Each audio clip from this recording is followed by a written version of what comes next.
Going Down Home with Daddy, written by Kelly Starling Lyons and illustrated by Daniel Minter.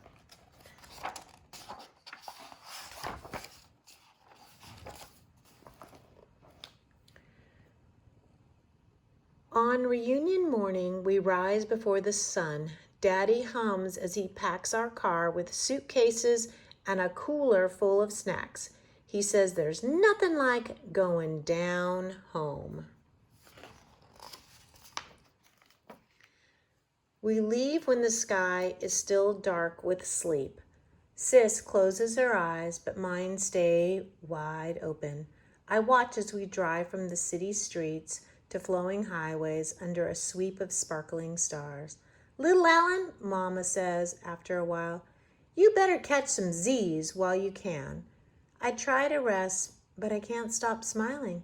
Soon I'll get to see my great-grandma Granny and hang out with my cousins. But when I look at my hands, empty as the road in front of us, my grin fades. The anniversary celebration. I bet everyone will have something to share, except me. I doze off in a cloud of worry and wake to sunbeams tickling my face. I squint and see a familiar John Deere tractor store and a gray silo standing at attention. We're almost there. Sis and I sit up straight as pines when we see Granny's wood frame house. She's right where we left her after last year's reunion, scattering corn for her chickens like tiny bits of gold. There she is, Sis shouts. Granny spreads her arms wide and wraps us both inside. Mama, she says as she showers our cheeks with peppermint kisses. I missed you so. All afternoon, a parade of family comes home. Grandma Loretta and Grandpa James, aunts and uncles, and more cousins than I can count. I got a head just like your daddy, Uncle Jay teases me. Daddy's eyes twinkle. Now I know you're not talking about heads. Can't take them anywhere, Grandma Loretta says, laughing. While the grown-ups catch up, we cousins run to the fence to visit Granny's cows and goats. You doing something for the celebration? Isaiah asks Sis. Singing Granny's favorite song. His eye is on the sparrow, she says. How about you? Reading Mother to Son by Langston Hughes. I made a scrapbook in Granny's favorite color, blue, Devin says. You got something, Lil Allen? I kick a stone and my eyes start to burn. Ready for a tractor ride, Sis says, saving me from having to answer. I swallow hard and climb onto the trailer with Sis and Mama. I lean against the hay as Daddy drives us past the smokehouse and the fishing pond and rumbles by a field dotted with puffs of white. Cotton has been on this land a long time, just like us, Daddy says. Pa would drive your Uncle Jay and me on a tractor just like this one.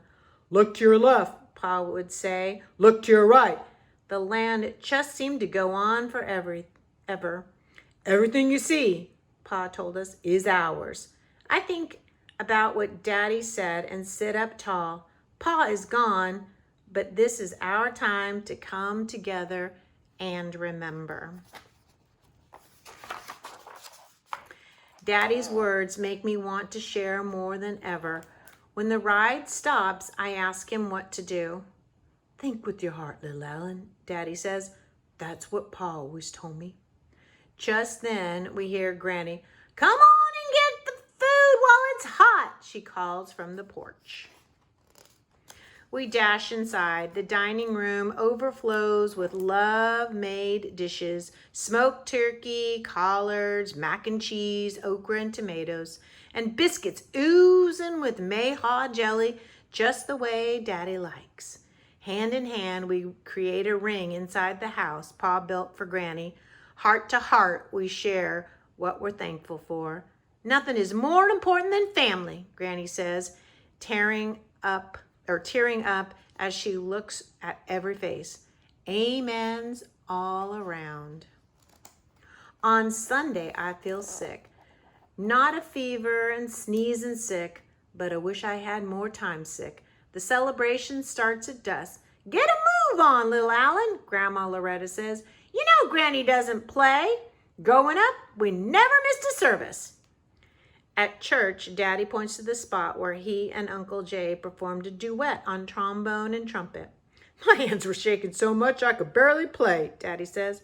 But then I saw Granny smiling. My jitters went away. I wonder if looking at Granny will help me. But when our eyes meet, all I can think about is being the only kid with nothing to say. After service, we head back to Granny's and change into our reunion t-shirts. Generations of our family smile from every wall. Mama, Sis, and I peer at black and white pictures of Pa and Granny. Their eyes, brave and bold, remind me of Daddy's. You have their eyes too, Mama says.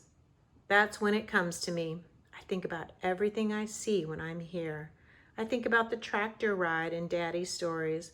I think about walking in Pa and Granny's footsteps, in those of our people and native people long before. I think and collect treasures from the land. I lift my head to the sun. Just before satin night falls, we sit outside on porch steps and metal lawn chairs. It's celebration time.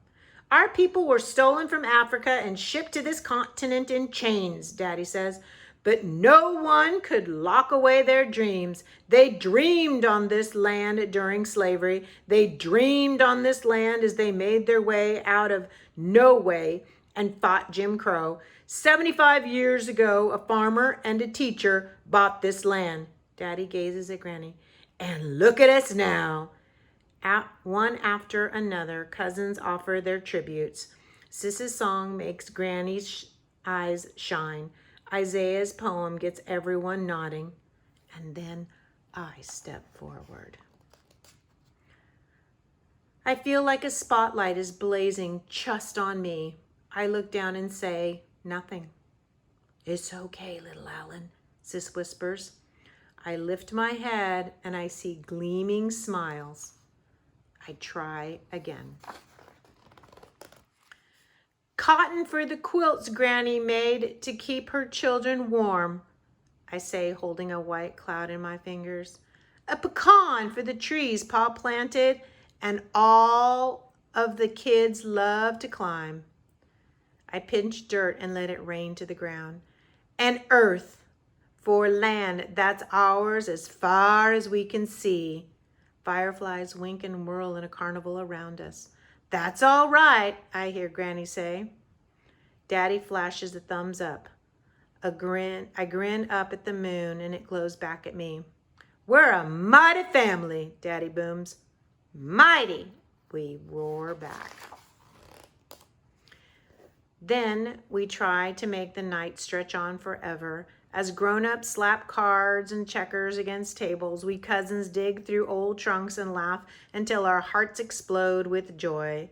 Too soon our goodbye morning comes. We hug all the way to the door.